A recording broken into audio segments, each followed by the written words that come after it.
Assalamualaikum warahmatullahi wabarakatuh. Waalaikumsalam warahmatullahi wabarakatuh.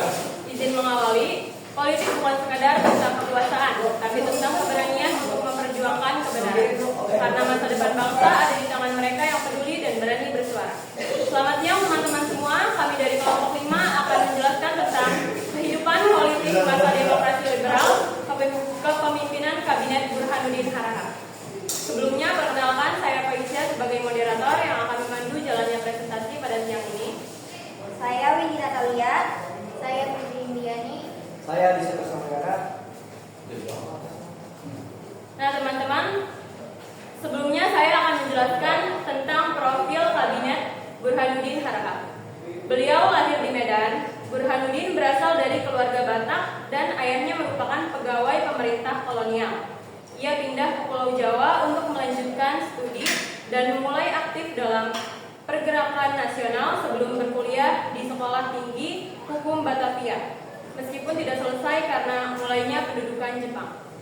Setelah Indonesia merdeka, Burhanuddin menjadi anggota Masyumi dan mulai aktif berpolitik.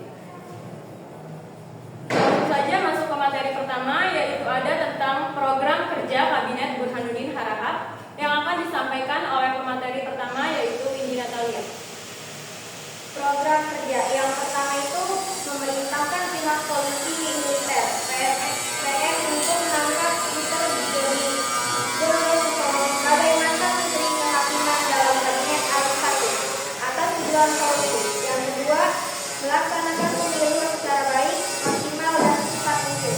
Yang ketiga, mengangkat kembali Akar Nasution sebagai Kepala Staf Angkatan Darat. Yang keempat, melaksanakan kerjasama antara Asia Afrika. Yang kelima, upaya menghilangkan faktor yang menimbulkan inflasi. Di penjelasan dari pemateri Windy tadi, ada kata inflasi. Sedikit informasi, inflasi adalah kenaikan harga barang dan jasa secara umum dan terus-menerus dalam periode waktu tertentu yang menyebabkan daya beli uang menurun. Nah, mari kita bahas upaya yang dilakukan dalam program kerja Kabinet Burhanuddin Harahap untuk menghilangkan faktor penyebab inflasi. Dan itu akan dijelaskan kembali oleh pemateri pertama, yaitu Windy.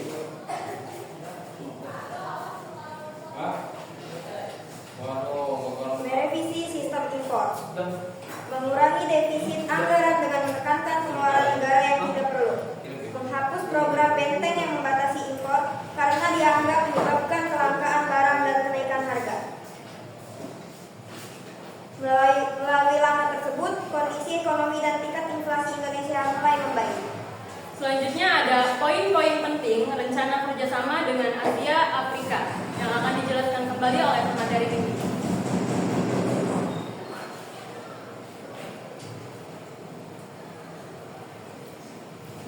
Yang pertama, mempererat hubungan politik dan solidaritas antar negara Asia Afrika. Yang kedua, mengembangkan kerjasama ekonomi. Yang ketiga, mendorong kerjasama di bidang kebudayaan dan pendidikan. Yang keempat, menegaskan politik luar negeri bebas aktif. Masuk ke materi selanjutnya, yaitu ada tentang capaian Kabinet Burhanuddin Harahap yang akan disampaikan oleh pemateri kedua, yaitu Fitri.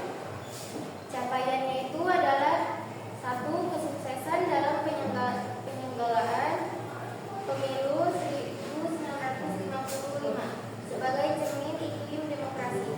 Dua, menciptakan sistem parlemen DPR yang dipilih melalui mekanisme pemilu. Ketiga, pembubaran pilkada. Nah teman-teman, ada kata iklim demokrasi. Iklim demokrasi mengacu pada kondisi umum atau suasana lingkungan di suatu negara yang memungkinkan nilai-nilai dan praktik-praktik demokrasi dapat tumbuh, berfungsi dengan baik dan dihayati oleh masyarakat serta pemerintah. Iklim demokrasi yang baik ditandai dengan beberapa faktor yang akan dijelaskan kembali oleh Fitri.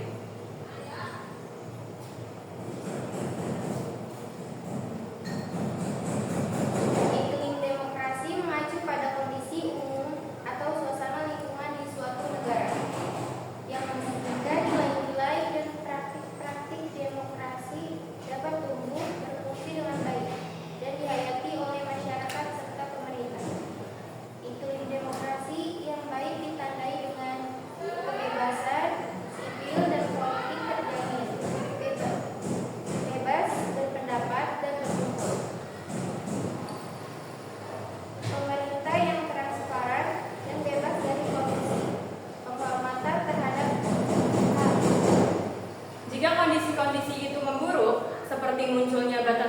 kebebasan, korupsi yang tinggi, atau minimnya kontrol terhadap kekuasaan, maka sering dikatakan bahwa iklim demokrasi sedang buruk atau lemah.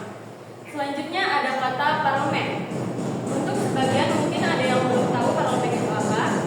Parlemen adalah sebuah badan legislatif yang bertugas membuat undang-undang dan mengawasi jalannya pemerintahan.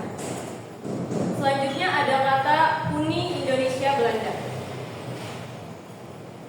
yang akan dijelaskan kembali oleh pemateri.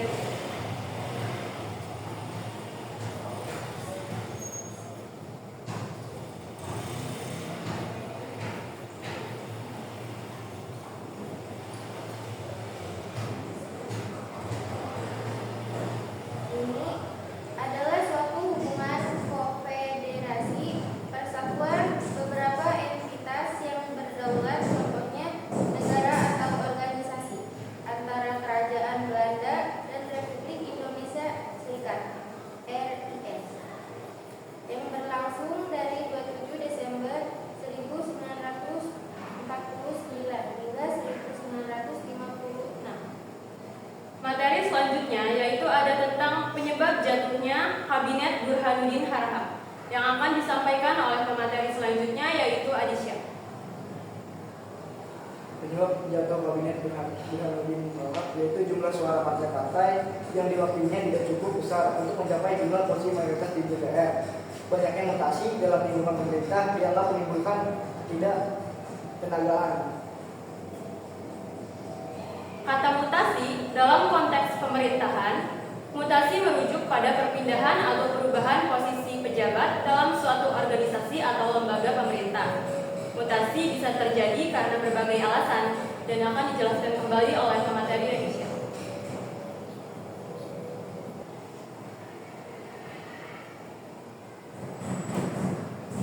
Dalam konteks pemerintahan, mutasi merujuk pada perpindahan atau perubahan posisi pejabat dalam suatu organisasi atau lembaga pemerintah.